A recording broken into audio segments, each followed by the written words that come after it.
Saudara-saudara, dalam hasanah pendidikan Islam, para filsuf klasik setidaknya dimulai dari Imam Ghazali, Ibnu Miskaweh, Syekh Al-Zarnuji hingga Muhammad Naqib Alatos setidaknya memiliki kesamaan pandangan bahwasannya sasaran esensial dari proses pendidikan itu adalah pembentukan karakter, character building, dan penanaman budi pekerti. Secara khusus, Alatos menegaskan bahwa istilah yang paling ideal untuk menggambarkan hakikat pendidikan dalam Islam itu adalah ta'dib, bukan tarbiyah atau taklim. Secara morfologi misalnya, ilmu shorof, kata ta'dib itu merupakan bentuk masdar dari kata kerja adzaba yu'adzibu ta'diban, yang berarti mendisiplinkan, mendidik, atau penanaman adab. Alatos membedakannya secara tegas bahwa taklim itu cenderung fokus pada transfer informasi ilmu pengetahuan yang hanya sebatas kognitif, sementara tarbiyah itu lebih bermakna pada pengasuhan yang sifatnya fisik, material, biologis. Maka taklim merangkum keduanya sekaligus menginjeksikan nilai spiritual. Itulah sebabnya ada hadis yang cukup populer yang berbunyi adzabani rabbi fa ahsana ta'dibi, Tuhanku telah mendidikku, dalam tanda petik membentuk adabku, dan menjadikan pendidikanku sebaik-baik pendidikan. Coba perhatikan frasa adzaba itu fi'il rubai muta'addi, artinya kata kerja transitif, kata kerja yang butuh objek. Maka terjemahan yang kontekstual ialah ia telah mendidik atau membentuk adab, dan bukan menggunakan frasa allama yang hanya berfokus atau tercenderung pada sebuah pengajaran, aspek luarnya saja. Ini mengindikasikan bahwa esensi pendidikan itu bukan hanya sekedar transfer informasi, melainkan penanaman adab. Bagi Alatos, krisis moral masyarakat modern itu terjadi karena hilangnya orientasi takdib dan mengalami suatu reduksi pada pendidikan yang hanya berfokus pada mencerdaskan akal, allama, namun tumpul secara adab barangkali. Kondisi inilah yang kemudian memicu badai besar yang kini menguji kewarasan serta nurani kita. Sesungguhnya badai yang menguji kewarasan bukan lagi perihal perdebatan lagu yang viral tentang buah apa yang paling manis, melainkan tentang gelombang modernitas yang kini diam-diam mendominasi di berbagai lapisan masyarakat. Modernitas itu membawa tantangan besar bagi dunia pendidikan. Sekolah-sekolah seringkali lebih fokus mengejar standar kompetensi yang sifatnya kuantitatif, yang barangkali tidak dibarengi dengan penanaman budi pekerti. Akibatnya apa? Akibatnya aspek etika kini cenderung terpinggirkan. Nah, fenomena ini diperkuat dengan meningkatnya kecenderungan masyarakat yang lebih memprioritaskan prestis dan reputasi suatu akademik yang sayangnya seringkali mengabaikan pendidikan karakter. Walhasil, kita menyaksikan adanya kesenjangan antara kecerdasan intelektual dan kematangan moralitas di masyarakat. Ditambah lagi adaptasi mental dan gaya hidup impor yang dipaksakan kini kerap menjelma menjadi kemongahan intelektual yang semu. Belum lagi dengan hadirnya media sosial yang melahirkan fenomena unik, yakni banyak orang yang mendadak tampil alim, di mana ruang digital kita hari ini dibanjiri surplus maidho hasanah, akan tetapi defisit uswatun hasanah. Dengan penuh percaya diri, panggung media sosial kita hari ini itu dijadikan tempat atau wahana untuk memamerkan suatu kebutuhan, sembari meyakini bahwa Syekh Google itu adalah wahwa bikulli syai'in alim. Nah, kegilaan sosiologis semacam ini dapat dilacak dari akar pendidikan modern yang meminggirkan kurikulum bermuatan etika religius karena dianggap tidak begitu laku di pasar industri. Jika kita melihat melalui teori arkeologi pengetahuannya Michel Foucault, sistem pendidikan itu tidak pernah benar-benar netral atau bersih dari kepentingan kuasa. Kita bisa melihat bagaimana institusi pendidikan hari ini itu seringkali didesain bukan untuk memanusiakan manusia barangkali, melainkan terjebak pada pemenuhan target administratif yang kaku. Lembaga pendidikan lebih sibuk memoles citra demi mengejar status akreditasi, berebut kuota agar muridnya melimpah dan mempercantik tampilan gedung sekolah agar terlihat keren gitu. Di saat yang sama, para pendidik fokusnya itu teralihkan, tertrigger untuk mengamankan jam mengajar demi mengejar tunjangan sertifikasi. Walhasil, perkara moralitas dan pembentukan karakter pun akhirnya terpinggirkan karena dianggap kurang substansial. Akibatnya apa? Akibatnya orientasi pendidikan mengalami pendangkalan secara masif. Dari yang sejatinya membentuk fondasi moral dan kejernihan berpikir, kini mengalami reduksi dan lebih fokus pada formalitas birokrasi. Tentu ini tidak semua sekolahan ya.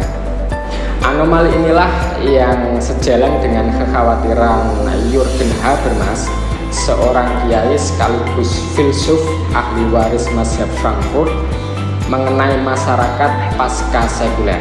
Bagi Habermas, ketika nilai-nilai moralitas religius mengalami marginalisasi, terpinggirkan dari kehidupan, terjadilah apa yang disebut oleh Habermas sebagai patologi modernitas. Apa itu patologi modernitas? Patologi modernitas itu adalah penyakit masyarakat modern yang dalam hal ini bisa diidentifikasi sebagai degradasi etika yang luar biasa. Memang betul, sains dan teknologi bisa membuat manusia pintar. Akan tetapi keduanya, antara sains dan teknologi, tidak bisa dijadikan kompas moral. Ketiadaan kompas moral berbasis agama inilah yang melahirkan manusia modern yang cerdas secara kognitif namun kering secara spiritual. Pada akhirnya, anomali ini melahirkan perundungan, misalnya egoisme, hilangnya adab, terus keserakahan, kecurangan akademik, krisis integritas barangkali, dan maraknya korupsi yang sistematis dan terstruktur yang bisa kita saksikan hari ini. Walhasil, di tengah defisit nilai moral tersebut, pesantren hadir berupaya untuk mengemban amanah yang mulia untuk mengerem kegilaan zaman, sekaligus menata kembali nilai-nilai kemanusiaan. Jauh sebelum perguruan tinggi berdiri di Indonesia, pesantren telah menjadi ikon pendidikan yang mengakar di Nusantara. Denyut nadinya terletak pada ikatan spiritual dan relasi etis yang khas antara santri dan kiai. Membicarakan pendidikan pesantren itu artinya membicarakan tradisi pembentukan karakter yang menitik beratkan pada aspek moralitas.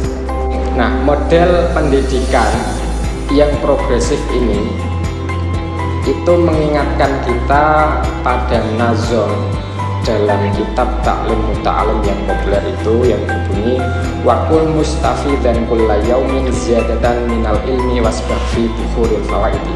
Dan jadilah engkau orang yang selalu mengambil faedah setiap hari dari bertambahnya ilmu, dan berenanglah engkau pada samudra kefaedahan, samudra kemanfaatan. Nazom tersebut mengindikasikan bahwa bertambahnya ilmu itu harus dibarengi dengan adanya progresivitas untuk membangun diri, mengupgrade diri menjadi lebih baik, mengupgrade dari yang levelnya A menuju ke level B dan seterusnya. Indikator keberhasilan ilmu itu bukan terletak pada lembar sertifikat atau prestis suatu akademik semata, melainkan pada kemampuannya memberikan kemaslahatan secara nyata bagi sesama. Sebab di tangan santri, ilmu itu sangat dipertaruhkan untuk menjadi jembatan etis yang menjambung tali silaturahmi. Hal inilah yang oleh para santri disebut sebagai hablum minan nas. Bagi seorang santri, masyarakat itu layaknya sebuah podium, sebuah altar, sebuah panggung suci, tempat di mana mereka itu bertanggung jawab untuk mengamalkan ilmunya, mendedikasikan baktinya, dan berusaha memperbaiki moralitas di masyarakat yang kini tampaknya mulai pudar. Hal ini saya rasa juga senada dengan teorinya Emmanuel Levinas, filsuf asal Prancis yang populer pada abad 20. Gagasannya mengenai etika tanggung jawab itu sangat relevan dengan realitas kehidupan sehari-hari. Menurut Levinas, etika itu bukan lahir dari hukum adat, kode etik formal, atau kesepakatan sosial. Etika lahir itu secara alamiah, ya, dan bukan karena diperintah oleh pihak lain, melainkan karena kehadiran orang lain di sekitar kita secara otomatis itu menuntut kita untuk selalu bersikap peduli, bersikap tanggung jawab, dan lain sebagainya. Dengan kata lain, bertanggung jawab terhadap sesama itu bukan sebuah perintah eksternal, melainkan kewajiban secara mutlak absolut yang melekat tanpa memedulikan pamrih timbal balik. Kalau masih memperdulikan pamrih timbal balik, itu belum disebut etika, belum disebut akhlak.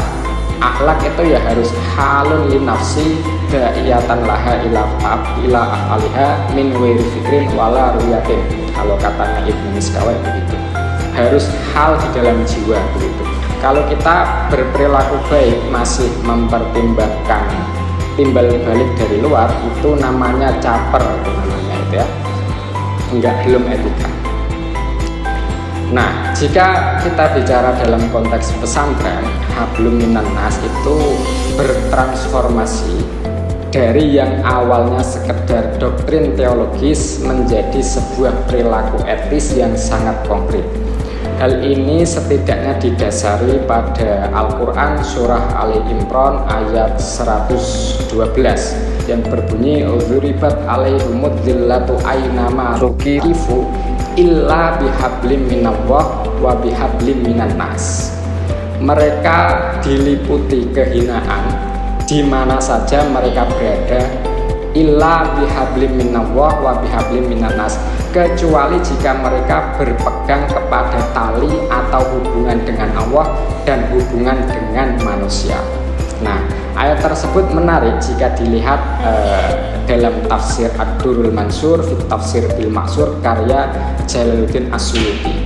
Begini bunyinya: wa akhraju Ibnu Mudhir wa Ibnu Jarir wa Ibnu Abi Hatim min tariqaini an Ibni Abbas illa bihablim minallah wa bihablim minan nas. Itu ditafsirkan oleh Ibnu Abbas sebagai biahdin minallahi wa biahdin minan nas. Nah, illa bihablim minallah wa bihablim minan nas itu jika kita pinjam istilah Jawa, ayat tersebut berbicara tentang esensi manusia dalam mugemi. Apa itu mugemi? Mugemi itu adalah memegang teguh hubungan dengan Allah dan dengan sesama manusia. Maka Ibnu Abbas menafsirkan ayat tersebut, menafsirkan ayat illa bihablim minallah wa bihablim minan nas itu dengan tafsiran biahdin minallahi wa biahdin minan nas, yaitu adanya komitmen suci kepada Allah serta komitmen moral antar sesama manusia.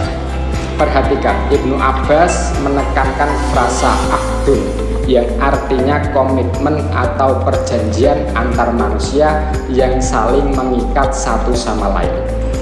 Rupanya ini selaras dengan prinsip Immanuel Levinas bahwa saat kita berhadapan dengan orang lain, secara otomatis ada perjanjian moral yang sifatnya universal, yang mana perjanjian tersebut tidak tertulis, seperti menghormati, melindungi, jujur, bertanggung jawab atas sesama, dan tidak menzolimi, dan seterusnya. Jika kaum terpelajar hari ini misalnya banyak melakukan korupsi, manipulasi, kecurangan, atau bahkan perundungan, artinya ia tidak bisa menjaga hubungan dan tidak bisa berkomitmen. Maka hemat saya, mereka telah memutus tali kemanusiaan, telah memutus hablum minan nas. Mereka melanggar amanah sosial demi ego pribadi. Dan di sini kita bisa menarik kesimpulan bahwa Immanuel Levinas dan Syekh Al-Zarnuji sepakat bahwa pendidikan itu bukan sekedar transformasi ilmu pengetahuan, melainkan sebuah peristiwa etis, peristiwa tanggung jawab. Pendidikan sejati itu tidak berfokus pada sebuah pertanyaan apa yang saya dapat, melainkan fokus pada pertanyaan apa tanggung jawab saya. Maka dalam hal ini konsep takzim, takzim dalam taklim muta'alim bukanlah bentuk feodalisme yang kaku, melainkan sebuah manifestasi tertinggi dari tanggung jawab etis itu sendiri. Sekian dan terima kasih.